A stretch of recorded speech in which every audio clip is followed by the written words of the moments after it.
Primera de Pedro 1:3 al 5 vamos a leer.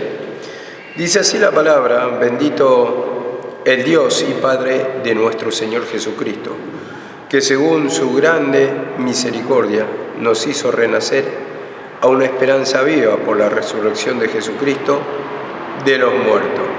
Vemos este versículo como dice: bendito el Dios, o sea, le engrandece, le da alabanza y le agradece al Señor, que dice, según su gran misericordia nos hizo renacer a una esperanza viva por la resurrección de Jesucristo de los muertos.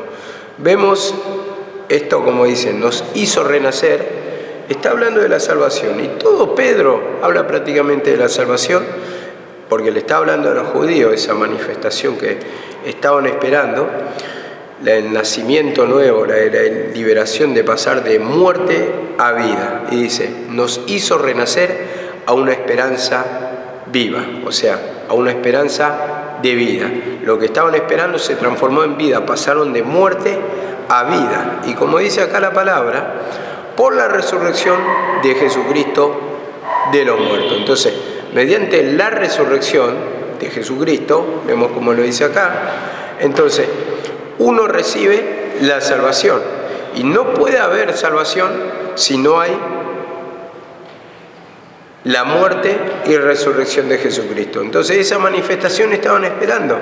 Y mediante el sacrificio de Cristo tenemos, como dice acá la palabra de Pedro, que dice, tenemos nueva vida. Entonces esa nueva vida se trata de tener un nuevo nacimiento, una nueva criatura, pasamos a ser hijos de Dios, o sea, pasamos de muerte a vida, pero solamente por el sacrificio. Por eso dice acá que nos hizo renacer a una esperanza viva, una esperanza de vida, pasamos de muerte a vida, por la resurrección de Jesucristo de los muertos. Entonces esto está hablando de su sacrificio.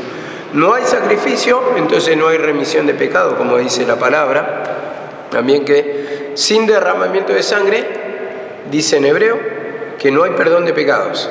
Entonces, eso lo hacían en el Antiguo Testamento mediante la muerte o la ofrenda del animal. Entonces, ¿para qué? Para remisión de pecado, para perdonar el pecado, para conmutar, no conmutar esa pena, sino que para que se aplaque la ira de Dios en el tiempo de la ley. Pero también sin el sacrificio de Cristo, hoy entendemos, para nosotros no hay liberación del pecado, no hay salvación. Y dice 1:4, para una herencia incorruptible, incontaminada, inmarcesible. Entonces esto dice, una herencia. Vemos como la salvación la pone como herencia, porque es un bien para nosotros que nos da el Padre, que es un legado de Él, que nos deja para nosotros, para que lo disfrutemos de esa bendición. Entonces, eso está hablando la salvación, la herencia en particular de cada uno. Cuando sentimos el gozo, la paz, la alegría, eso sería la herencia que el Señor nos deja a nosotros, que no teníamos en un tiempo, pero más como Él es nuestro Padre y nos adopta como hijos, nos tomó como hijos, esa herencia está para nosotros. Dice, incorruptible, incontaminada, reservada en los cielos. Entonces cuando dice incorruptible, quiere decir indestructible. Eso está queriendo decir acá. Dice incontaminada, que no se puedan mancharse ni contaminarse. Y dice inmarcesible, que no se puede marchitar. Entonces, ¿qué está hablando esto? Que es algo que no vamos a perder nunca. O sea, cuando aceptamos a Jesús como Salvador, la vida de Cristo está en nosotros. Y eso ya no se pierde. Es indestructible esa vida de Cristo que está en nosotros. Es una vida eterna, como dice la palabra. Entonces yo lo comparaba simplemente con Mateo 6:19, cuando dice, haced tesoro en los cielos, donde la polilla ni el orín corrompen.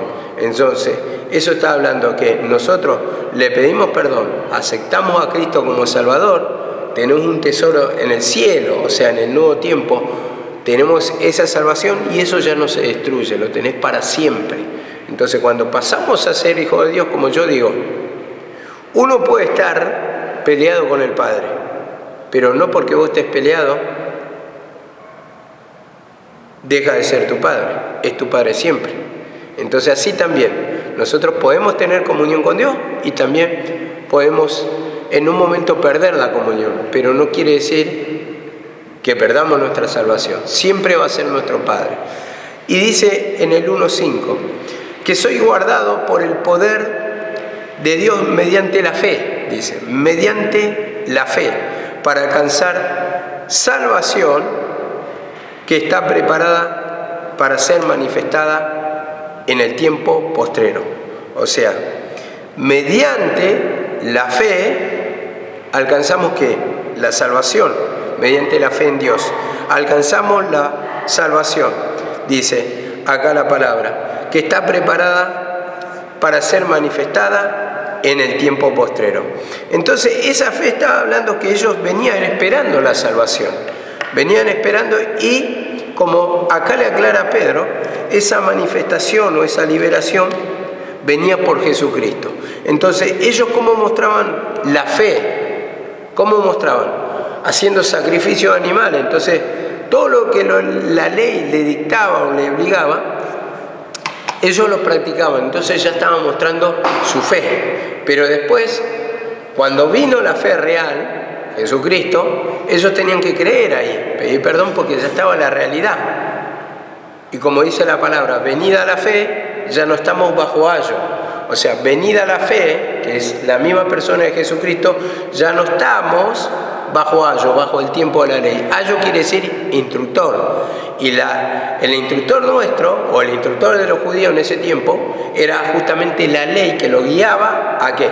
Al camino de Dios. Entonces, toda la ley hablaba de Jesucristo, de su sacrificio, por figura lo mostraba, y entonces cuando se manifestó, justamente, como dice, la fe personificada en Jesucristo, entonces ya no estamos bajo condenación o bajo el tiempo de la ley. Entonces pasamos de muerte a vida.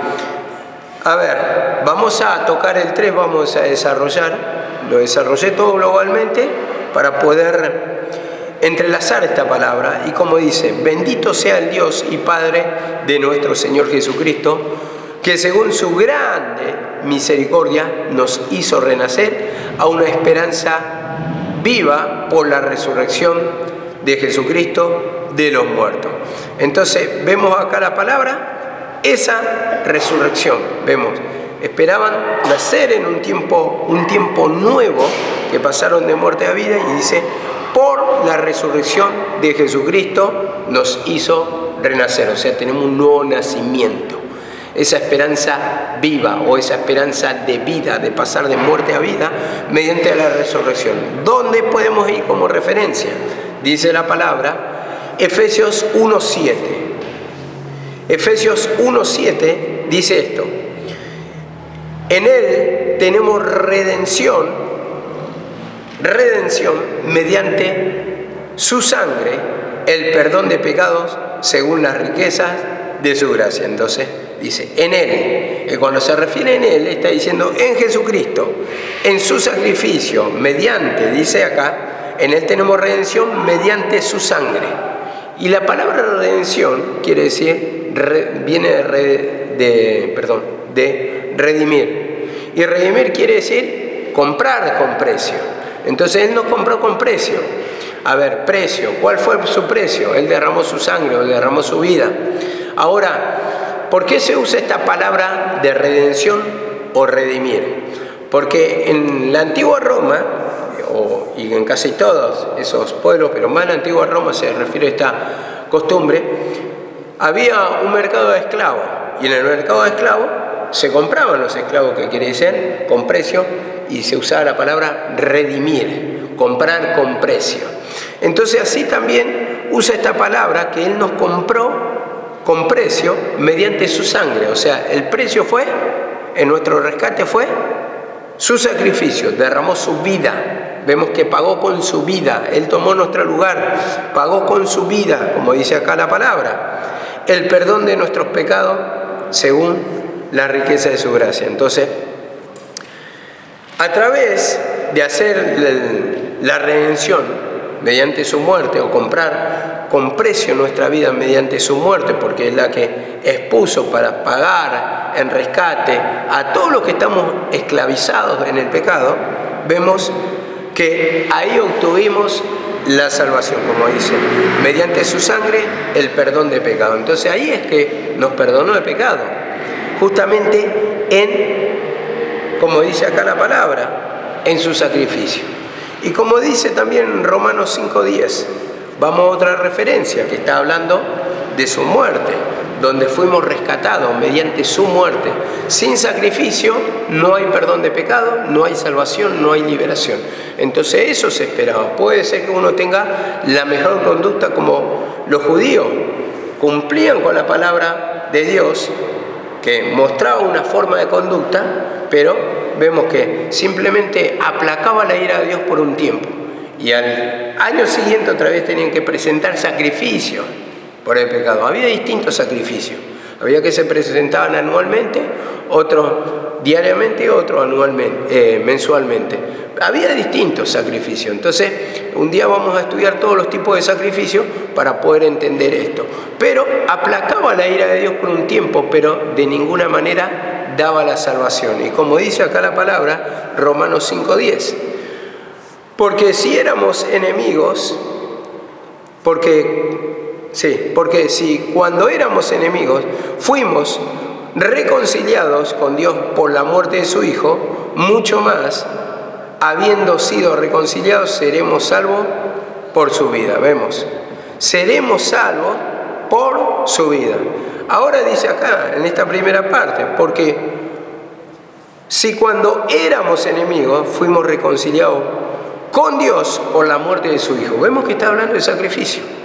Reconciliado. Entonces acá está mostrando, justamente para el judío, o para la humanidad también lo podemos tomar, pero más por el judío porque se comunicaba, era su pueblo y le dio la ley a los judíos. Y vemos que ese pecado mismo es la que separa de Dios al hombre. Pero la reconciliación o la conciliación quiere decir unión. Otra vez, conciliar, llegar a un acuerdo. Entonces ese acuerdo es mediante la muerte de su Hijo, o sea, a través del sacrificio. Él paga el precio, Jesucristo, nosotros le pedimos perdón, confesamos nuestros pecados, creemos que Él pagó el precio, entonces ahí es que nos liberta de todo pecado. Y como dice acá la palabra, mucho más habiendo sido reconciliados, después de la pelea, una reconciliación. Vieron que en el matrimonio muchas veces hay pelea. Entonces, primeramente hay una unión, como dice acá la palabra. Cuando éramos, dice, enemigos, fuimos reconciliados mediante la muerte. Entonces, reconciliados porque el pecado es la que separó esa unión del hombre con Dios. Vemos, entre comillas, estamos enemistados, esto está diciendo. Entre comillas, porque no estamos unidos porque nacimos formados en pecado, en delito y pecado. Y como dice acá la palabra, y habiendo sido reconciliados, seremos salvos por su vida. Por su vida. Por su vida. ¿Mediante qué? Mediante la resurrección, por su vida. Entonces sentimos la naturaleza de Dios, tenemos un pedacito de Dios, y eso es lo que nos da salvación, dice, habiendo sido reconciliados. Entonces esa unión, después de una pelea, después de una enemistad, llegamos a una conciliación con Dios y vemos lo que nos concilia, lo que nos une a Dios es la muerte de Jesucristo. Dice en Romanos 4:25, Romanos 4:25 dice esto, el cual fue entregado por causa de nuestras transgresiones y resucitado para nuestra justificación. ¿Vemos? Dice, fue entregado a causa de ¿qué? De nuestras transgresiones. Transgredir es romper una ley, romper una regla. Entonces vemos acá la palabra. Entonces transgredir. Entonces nosotros fuimos transgresores de la ley en algún sentido, ¿no? Aunque esto le está hablando propiamente en un lenguaje bíblico del Antiguo Testamento para judíos. Pero nosotros todos nacemos en delito y pecado, como dice la palabra. No hay justo ni aún uno. Vemos la palabra como entra en toda la condenación, la humanidad. ya por esa vieja naturaleza está enemistada, y por eso, de Dios, y por eso el sufrimiento del ser humano, por eso la opresión, la carga, el descontento, el dolor de cabeza, el desgano, cuando se apaga el deseo de seguir al Señor, de escuchar la palabra, de orar, de entrar en comunión con Dios, cuando estamos turbados, cuando estamos cargados. ¿Cuántas cosas que apagan nuestros deseos en el camino del Señor? ¿Cuántas cosas, hermanos, que entran y de la manera menos esperada muchas veces? Porque muchas veces nos desalentamos tal vez por falta de dinero, otras veces nos desalentamos porque estamos enojados, y otras veces tal vez ni lo esperamos, y por ahí entra un deseo de pasión, pasión en el deseo sexual, y ya te enfrió también. Entonces vos no lo esperaste, pero sí te enfrió. Entonces ese enfriamiento te sacó el interés de Dios, y uno llega a pensar, bueno, no me importa nada, si se da y me voy, y bueno, entonces produce el abandono. Eso apaga el fuego. El fuego de Dios apaga distintas cosas que pone Satanás en nuestra mente, distintos deseos que hace despertar, y entonces nos encontramos en una vida de sufrimiento, en una vida sin sentido, en una vida fría espiritualmente hablando, y en una vida de descontento, y una vida de que no me importa, si se da, si no se da, no importa, vamos a ver qué da, si se da mejor, y si no se da, no nos hacemos problemas ya, porque eso quiere decir la falta de deseo que hay en nosotros. Y en un momento puede pasar eso, hermano. Y contra eso tenemos que combatir en oración, pedirle perdón, si hay falta de deseo, si hay falta de comunión, si no hay conciliación con el Señor, porque estas transgresiones es parte de nuestra naturaleza vieja. La carne lucha contra el espíritu para que no haya lo que quisiera, porque muchas veces sí sentimos el combate de Satanás, pero está ese pequeño fuego, ese pequeño deseo, pero en un momento, se apaga el deseo, y eso es lo peligroso. Se apaga ese fuego y ya entramos en esa etapa peligrosa. No me importa. Si se da, se da. Si no se da, no se da. Y entonces, eso es lo peligroso. Porque Satanás va a pelear. Pero lo peor que nos puede pasar es perder ya el deseo, que se apague ese fuego, que estamos esperando muchas veces hasta la muerte espiritual, que se nos abra las puertas para que volemos como un pájaro, ¿no? Cuando le abran la jaula para que se vaya, porque estamos esperando simplemente la oportunidad. Eso es lo que Satanás muchas veces produce en el creyente, la insatisfacción y el vacío espiritual. Y como dice, y resucitado para nuestra justificación. Entonces, Jesucristo murió, pero también resucitó. ¿Para qué? Para justificación. Para justificarnos, para ser justos, para llevarnos a su misma presencia, a sentir el descanso de nuestra alma. Ahora dice en el versículo 4, repasemos, dice, para una herencia incorruptible, incontaminada, inmarcesible, reservada en los cielos. Y como dije, incorruptible, que no se corrompe, o que no se destruye, o que no se altera. Incontaminada, y en otra versión dice inmaculada, que quiere decir que no se mancha. Incontaminada, que no se mancha. Entonces dice acá también inmarcesible, que quiere decir que no se marchita. Entonces esto lo que lo ligué, había leído anteriormente Mateo 6:19, cuando decía, haced tesoro en los cielos, donde la polilla ni el orín corrompen, y donde los ladrones no minan ni hurtan. Entonces, ¿qué está diciendo acá? No se puede destruir esa vida eterna. Una vez que recibimos esa salvación ya no se pierde. Ya pasamos a ser hijos de Dios.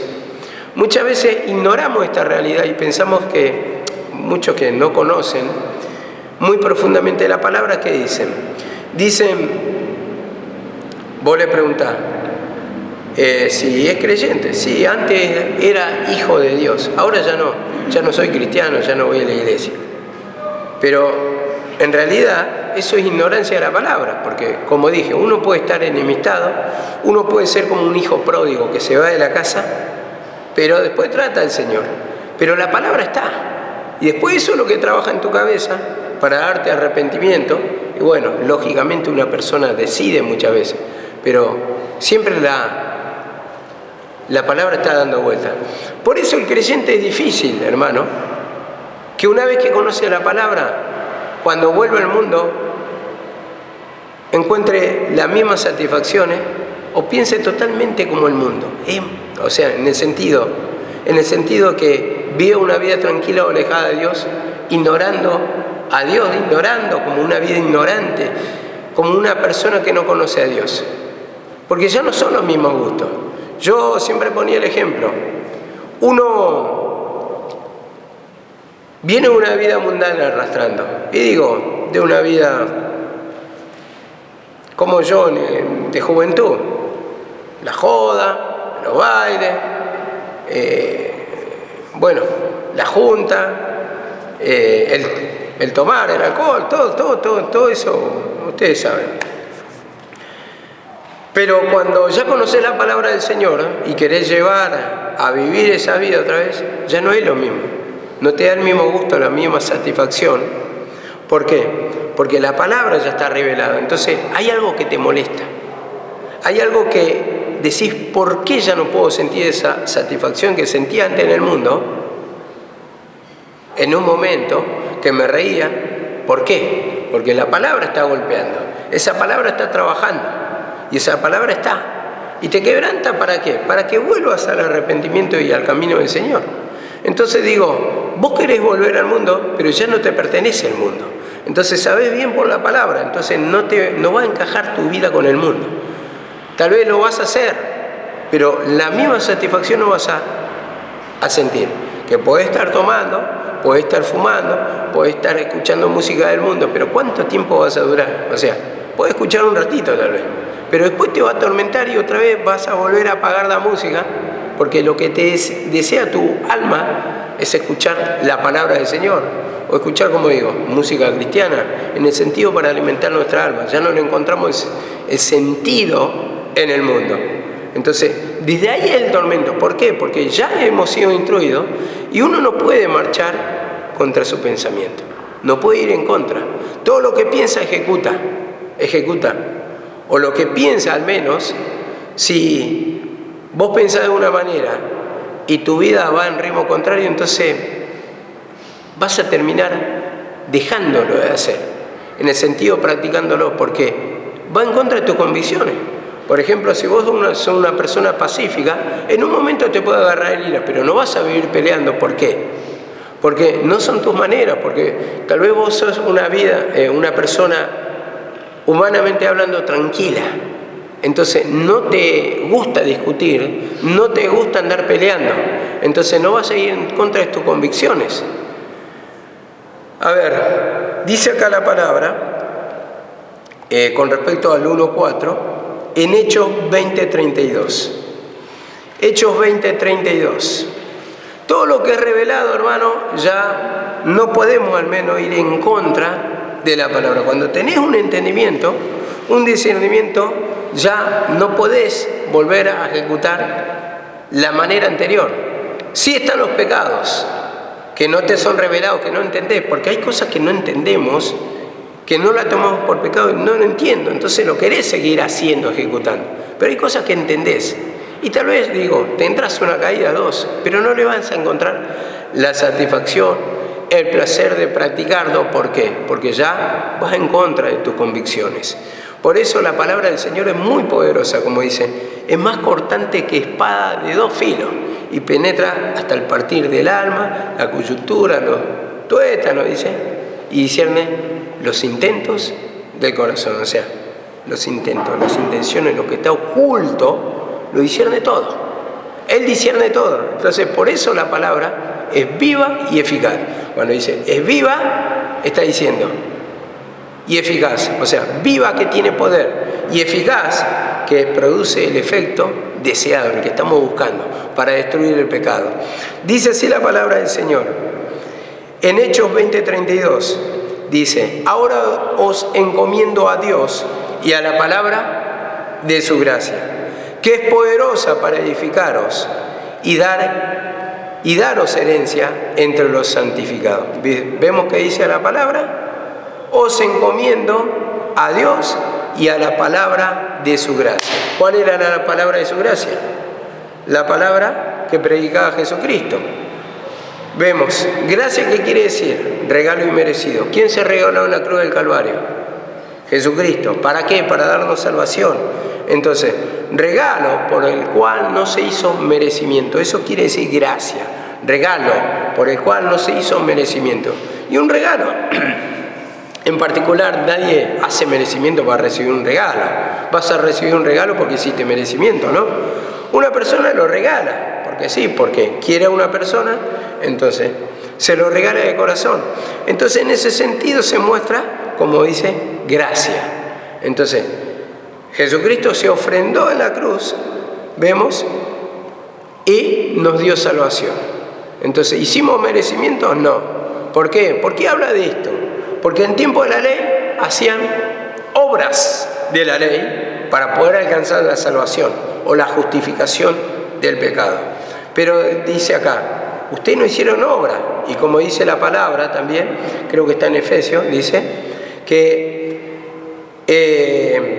esperen que justo se me borró, justo el que lo iba a pronunciar se me borró, pero nos dio salvación, dice, no por obra, para que nadie se gloríe, no por obras de la ley, para que nadie se gloríe, sino gratuitamente la salvación.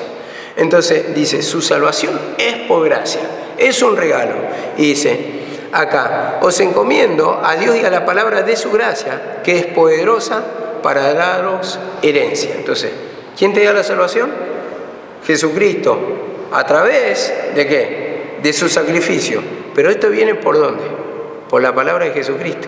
Entonces yo creo que en ese sacrificio, en su entrega en la cruz, hubo salvación. Entonces, ¿qué me está dando? Me está dando herencia, me está dando descanso, me está dando paz, me está dando tranquilidad, me está libertando del tormento, de la opresión, de la carga, del nerviosismo, de la angustia, de todo eso. Entonces, ¿por qué viene? Por la palabra. Y lo vuelvo a reiterar porque nos estamos olvidando también, dice acá, para una herencia incorruptible, dice, reservada en los cielos para vosotros. Y mediante la palabra vemos que nos quebranta, nos muestra nuestro estado, nosotros pedimos perdón y tenemos el perdón de pecado, algo que ya no se pierde más, ya somos perdonados, tenemos una vida nueva, somos nueva criatura. Y como dice acá la palabra también, Romanos 8:17, dice así la palabra, Romanos 8:17, esa es nuestra herencia, estamos hablando de la herencia, donde recibimos herencia. Dice así la palabra, Romanos 8:17, y si hijos, también herederos, herederos de Dios y coherederos con Cristo. Y si hijos, herederos. Entonces, ¿la salvación nos pertenece? Sí.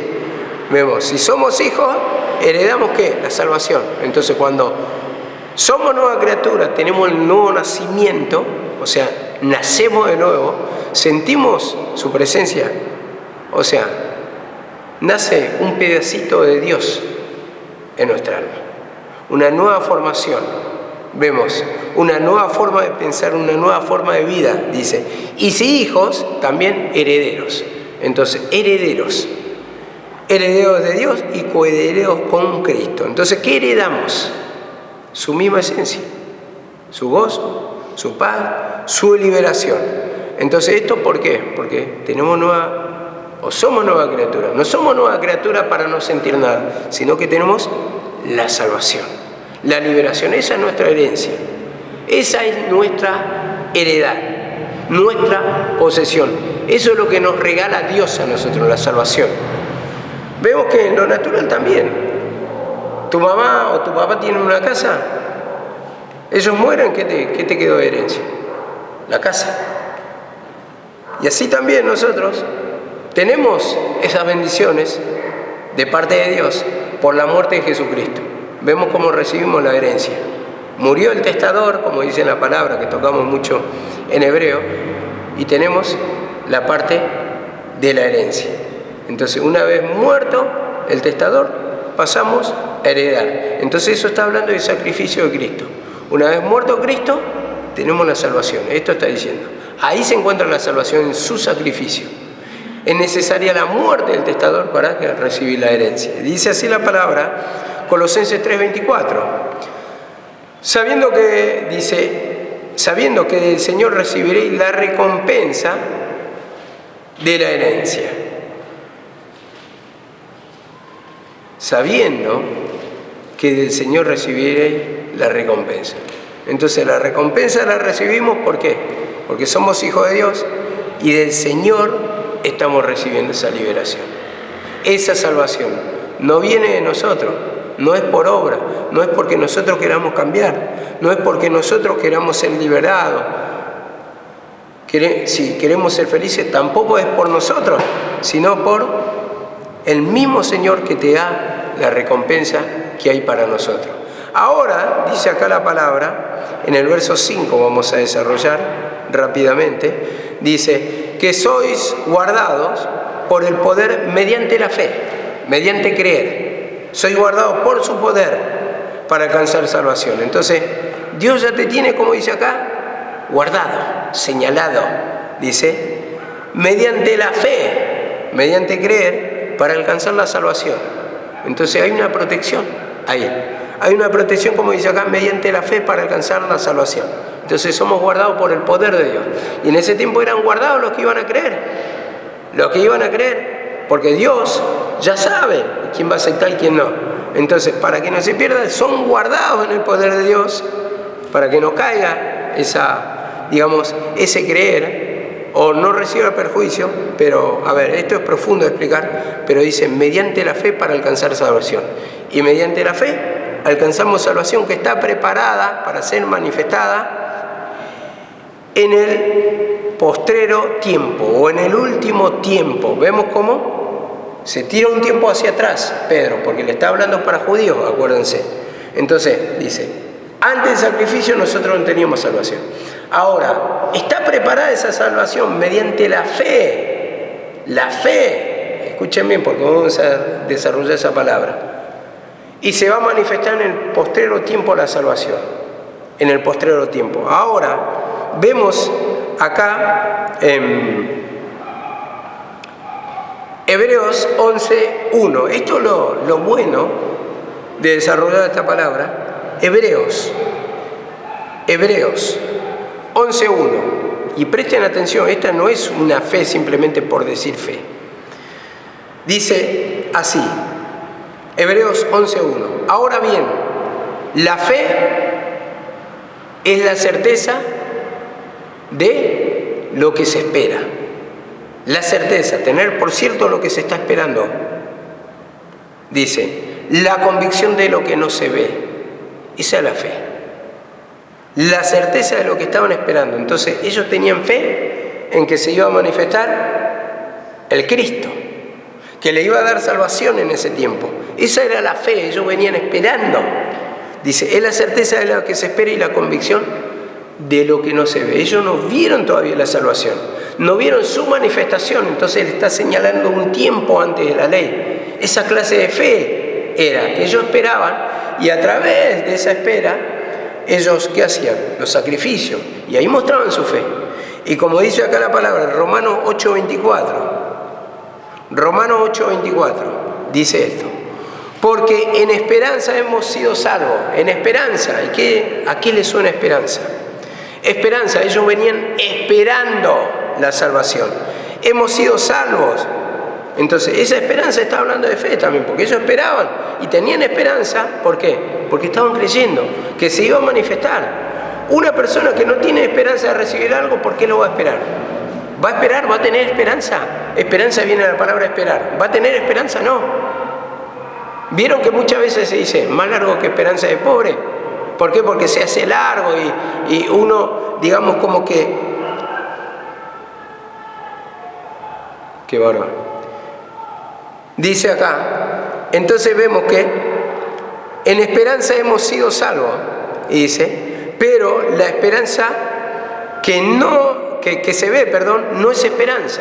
La esperanza que se ve no es esperanza. Entonces, ¿qué vieron después? ¿Vieron la manifestación del Cristo? La manifestación de la salvación. ¿Puede ser que me cierren la ventana, por favor? Por favor, porque se escuchan todos los gritos de afuera y sale en la grabación.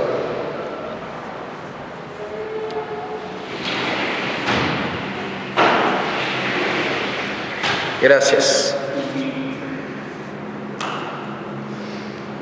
Dice, porque en esperanza hemos sido salvos, pero la esperanza que se ve no es esperanza. Dice, pues, ¿por qué esperar lo que uno ve? ¿Por qué esperar lo que uno ve? Entonces acá está hablando ya la manifestación. Entonces, ¿hay esperanza? No. Entonces, ¿por qué estoy hablando de la esperanza? Porque justamente ellos esperaban porque tenían fe que iba a venir el Salvador. Y esto me llevaba a 1 Corintios 13:12. 13:12 y 13. 1 Corintios 13, 12 y 13. Acabo de empezar a cerrar todo esto. Que no está hablando de la fe ya cuando estaba manifestado Jesucristo, sino una fe hacia atrás, esperando al Redentor, esperando la salvación. Esa fe en tiempo de la ley. Dice así, porque ahora vemos por un espejo veladamente, dice, pero entonces le veremos cara a cara. Veladamente. ¿Por qué utiliza esa palabra? Siempre enseñamos que el espejo de antes era como la bandeja, ¿vieron esa bandeja plateada? Que vos te reflejás, pero hay una distorsión del rostro, no es algo real, entonces es una imagen media oscurecida. Entonces esa es la clase de espejo que se usaba en ese tiempo. El espejo tal y cual como lo conocemos ahora, creo que se inventó, fue un invento sirio-árabe, a partir del siglo II o terminando hacia el año 100. Pero esto está hablando de ese tipo de espejo, como digo, como la bandeja plateada que tenemos para servir muchas veces la comida, una imagen distorsionada, como dice, veladamente, oscuramente, eso quiere decir. Pero entonces le veremos cara a cara, dice. Entonces le veremos cara a cara, que está diciendo cara a cara. Ahora conozco en parte, pero entonces conoceré plenamente. Es un espejo, no es la realidad. Y en un espejo, por más que sea el actual o el de antes, uno se ve, pero está viendo el rostro, pero no está viendo lo real, porque está viendo el reflejo del rostro. Entonces así también era en el tiempo de la ley. Veían el reflejo por las figuras, pero no estaba viendo la misma realidad. Y dice, ahora dice, pero entonces, conoceré, lo veremos cara a cara. Entonces, venida la manifestación del Cristo, entonces vamos a sentirlo en nuestro interior. Antes por imagen veían la gloria de Dios. En los milagros en tiempo de la ley lo veían por truenos, como dice, que ya lo hemos enseñado, cuando fue Moisés al Santo Monte, donde le dio las leyes, los 10 mandamientos, vemos que dice que humeaba el monte, que también había rayos, se manifestaba así la gloria de Dios. Eso era el poder del Señor, a través de maravillas que sucedían. Se manifestó lo del Mar Rojo a través de milagros. Se manifestó la nube para cubrirlo del sol de día a través de milagros. Se manifestó a través del maná. En el desierto le dio a comer. Se manifestó de noche como fuego, dice, para guiarnos, como una lumbrera en el medio del desierto. Entonces todo mediante milagros naturales. Pero ahora ese cara a cara quiere decir que uno lo siente, que ve la realidad. Entonces está viendo, está palpando la misma realidad. Y como dice, ahora conozco en parte, pero entonces conoceré plenamente. Vemos cómo se tira un tiempo hacia atrás. Conozco en parte, conozco por figura, conozco lo que está revelado hasta ahora, que es muy poco. Y dice, pero entonces lo conoceré en su totalidad, plenamente. O sea, voy a ser consciente de lo que es Dios, que es gozo, que es paz, que es alegría. Y dice, ahora permanece en la fe. Acá es donde cierra, la fe. Permanecen la fe, la esperanza y el amor, dice. La fe en el tiempo de la ley. Yo estaba hablando que ellos tenían fe a la manifestación que se iba a producir a futuro la muerte de Cristo. La esperanza, ¿por qué? Porque ellos venían esperando esa manifestación. Permanecen, ahora están, dice. Y está tirándose un tiempo hacia atrás de la crucifixión. Y dice, y el amor, porque Dios ama a los pecadores, entonces manifiesta su amor, manifiesta su liberación. Dice, estos tres, pero el mayor de ellos es el amor. Ahora, veamos lo que es amor, porque estaban los tres. Estaba la manifestación de los tres. Permanece la fe, la esperanza y el amor. Porque Dios tuvo ese amor con la humanidad y dentro de su plan vemos cómo quería la salvación para la humanidad. Permanece eso. Están los tres en pie. Las tres propuestas. La fe en que iba a venir, la esperanza porque lo esperaban mediante esa fe que se iba a manifestar y el amor. El amor que se iba a manifestar. Pero estaban en pie esas tres propuestas. Estaban todavía. Eran vigentes. Pero dice, el mayor de ellos es el amor, mostrando que, 1 Juan 4:9, vamos ahí, dice así la palabra, en esto se mostró el amor de Dios para con nosotros, esto es lo que yo siempre estoy nombrando, que Dios envió a su Hijo único al mundo para que vivamos por Él, en esto se mostró el amor. Entonces eso es lo que iba a quedar en pie. Eso es lo que iba a ser mayor. Lo otro iban a pasar, como dice, pasarán la profecía y todo, también lo dice en Corintios. Pero lo que va a quedar es el sacrificio de Cristo. Esta realidad, este nuevo tiempo, como dice acá, dice, en esto se mostró el amor de Dios para con nosotros, en que Dios envió a su Hijo único. ¿Por qué Hijo único? Si somos todos hijos de Dios, lo que aceptamos. ¿Por qué? Porque hasta ese tiempo no había salvación. El único Hijo de Dios era Jesucristo, unigénito, dice, único. Después se manifestó ese, y habiendo de llevar muchos hijos a la gloria.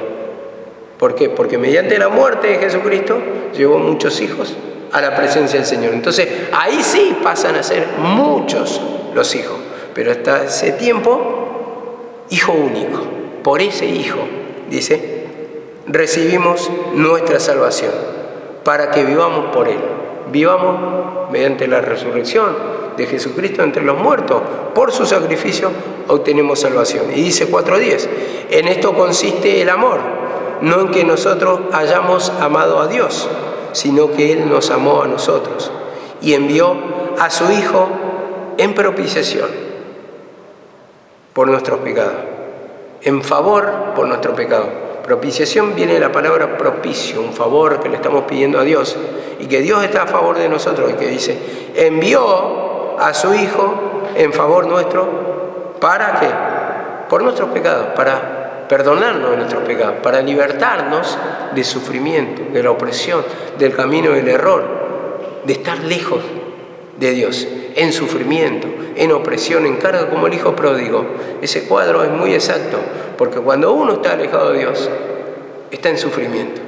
Entonces, mediante ese arrepentimiento, como lo hizo el hijo pródigo, eso nos lleva a la comunión con Dios. Y ahí nuestra alma, cuando dice que regresó a la casa del Padre, hubo fiesta.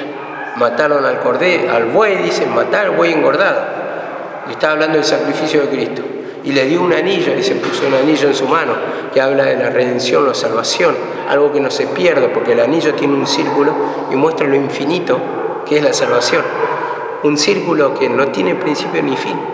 Y dice que le dieron vestiduras nuevas. Y así también, a nosotros, de la misma forma, Dios, por el arrepentimiento de nuestro pecado, nos liberta de esa condena y ese sufrimiento. Y estamos en la casa del Padre. ¿Dónde debemos estar? ¿Dónde debe estar el Hijo de Dios? En la casa del Padre, en su misma presencia.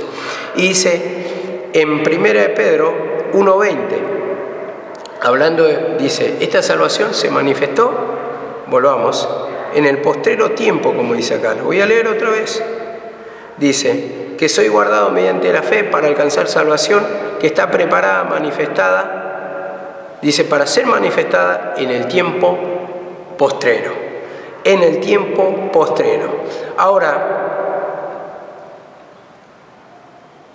vemos acá en 1 Pedro 1:20 que habla de los postreros tiempos. Dice, porque postrero quiere decir último tiempo. Y ese último tiempo se refiere al fin del tiempo de Satanás. ¿Y el principio de qué? Del nuevo tiempo. Cielo nuevo, tierra nueva, como dice la palabra. Hebreos 1:20 dice esto.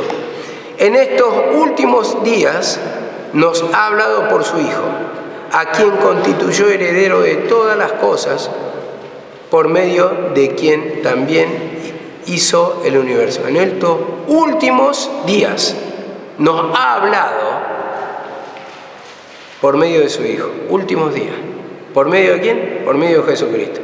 Entonces se está refiriendo, Jesucristo vino en ese último tiempo, en el postrer tiempo. Fue predicado el Evangelio. Él dijo, yo soy el camino, la verdad y la vida. No está hablando un tiempo después. Porque dice, mediante su Hijo. ¿Quién habló en ese tiempo? Jesucristo. ¿Quién se manifestó en carne? Jesucristo. Entonces dice, en estos últimos días nos habló por su Hijo. Ahí está muy clara la referencia. No hay un tiempo postrero después de 2000 años después del sacrificio. Porque acá está diciendo, mediante Jesucristo nos habló. Jesucristo encarnado. El verbo hecho carne, como dice la palabra. Y vayamos también a Hebreos 1:2. Hebreos 1:2. Se puede, pero bueno, si vamos a hablar no terminamos más. Yo tengo 49 minutos para predicar acá. Dice, en estos últimos días nos ha hablado por su Hijo. Esto ya lo leí. En primera de Juan 2:18 dice, hijitos, es la última hora. Y así oíste que el anticristo viene. Esto que todos escuchan, el anticristo. El anticristo viene. También ahora han surgido muchos anticristos. No es un solo el anticristo, sino han surgido muchos anticristos. Y acá es cuando empieza a muchos a caer en el error. Y por eso sabemos que es la última hora, dice. Es la última hora, primero le dice.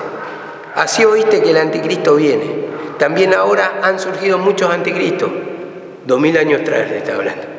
Ya han surgido, dice. Por eso sabemos que es la última hora, porque ya surgieron. ¿Quiénes son los anticristos? Los mismos fariseos, que predican en contra de Cristo. Y dice, y salieron de nosotros, dice en el 2:19, pero no eran de nosotros. Salieron.